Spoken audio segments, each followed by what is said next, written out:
Assalamualaikum warahmatullahi wabarakatuh. Perkenalkan, nama saya Musanid Madawi dari kelompok 9, dan di sini saya akan mempresentasikan tentang mengenal diagram UML atau studi kasus. Kita lihat yang pertama, yaitu diagram use case atau memahami interaksi sistem. Di situ ada dua opsi. Yang pertama, menjelaskan interaksi.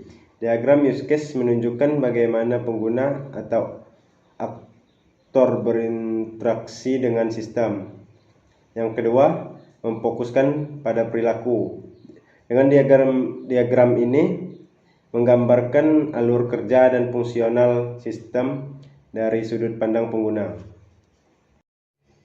Di sini saya akan menjelaskan yang pertama itu tentang diagram use case menunjukkan bagaimana pengguna atau aktor berinteraksi dengan sistem. Di sini saya mengambil gambar dari buku RPL. Di sini saya mengambil tentang sistem informasi perpustakaan. Jadi di dalam perpustakaan itu memiliki dua aktor. Yang pertama itu petugas perpustakaan, yang kedua anggota atau pengunjung perpustakaan. Tugas perpustakaan ini memiliki beberapa bagian. Yang pertama itu mengelola anggota, mengelola peminjaman, validasi, dan mengelola petugas. Nah, yang pertama mengelola anggota. Itu ada beberapa bagian juga. Yang pertama memasukkan anggota, mengubah anggota, menghapus anggota, mencari anggota, dan melihat anggota. Yang kedua itu mengelola peminjaman.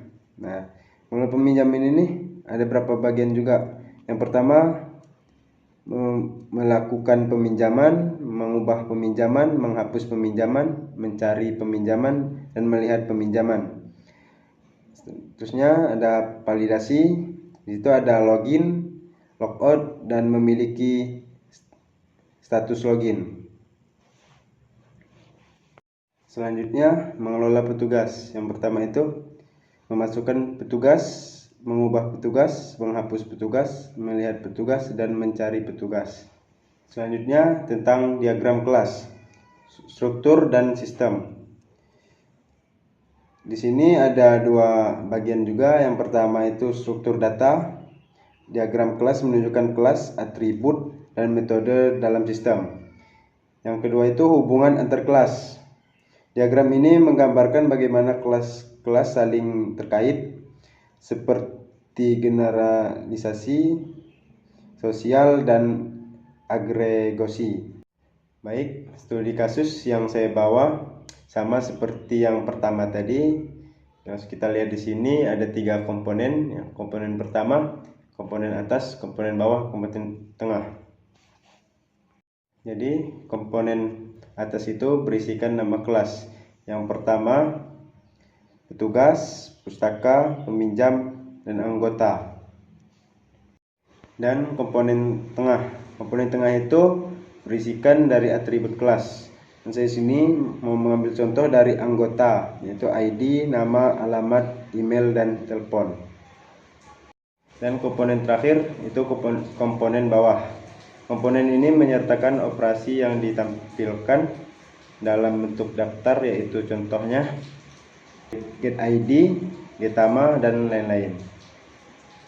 Baik, selanjutnya itu tentang diagram objek, representasi objek sistem. Itu ada dua bagian juga. Yang pertama objek. Diagram objek menggambarkan contoh konkret dari kelas dalam sistem. Yang kedua, hubungan diagram ini menunjukkan hubungan antar objek seperti asosiasi dan agregasi.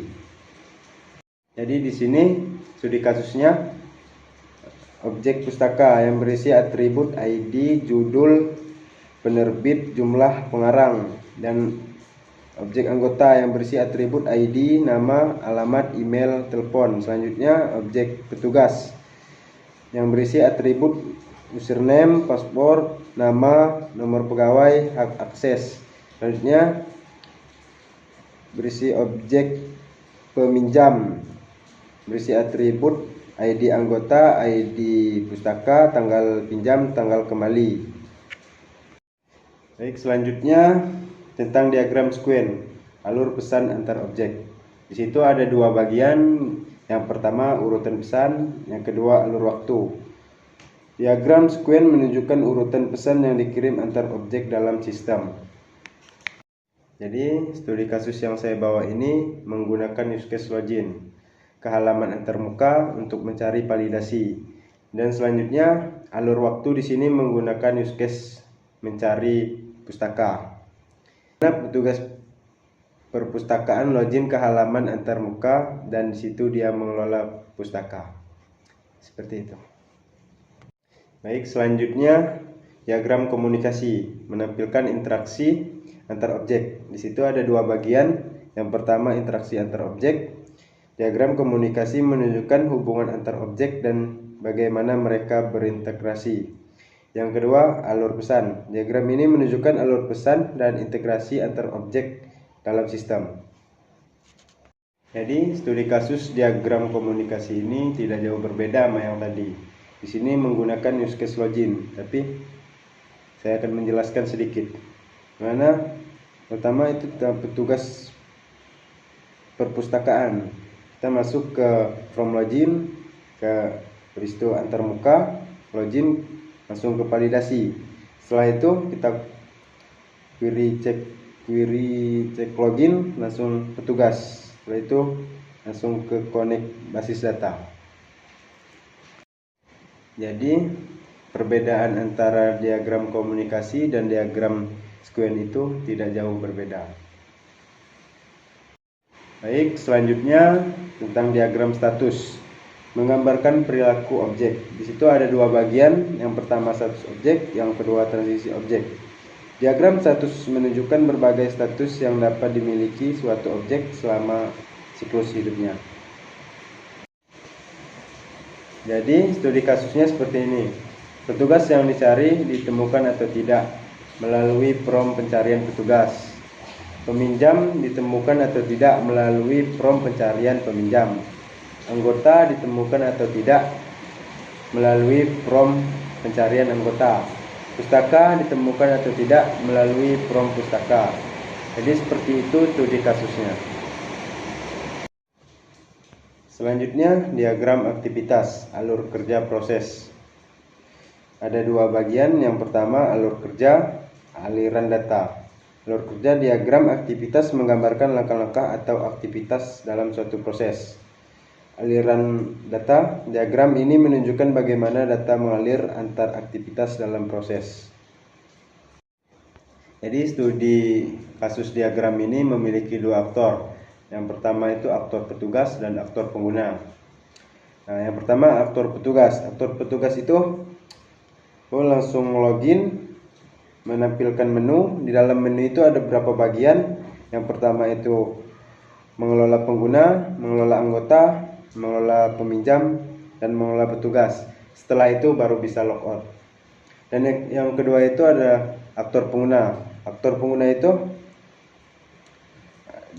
ada mencari pustaka. Setelah mencari pustaka dia bisa langsung logout gitu. Oke, selanjutnya diagram komponen mengorganisir komponen sistem. Di situ ada dua bagian. Yang pertama komponen. Diagram komponen menunjukkan komponen perangkat lunak dan hubungan antar komponen. Yang kedua antarmuka. Diagram ini mengorbankan bagaimana komponen berinteraksi dengan dan bertukar data. Jadi studi kasus ini memiliki 4 bagian. Yang pertama user interface, yang kedua business processing, yang ketiga data, dan security. Sekian materi yang bisa saya sampaikan. Saya akhiri. Wassalamualaikum warahmatullahi wabarakatuh.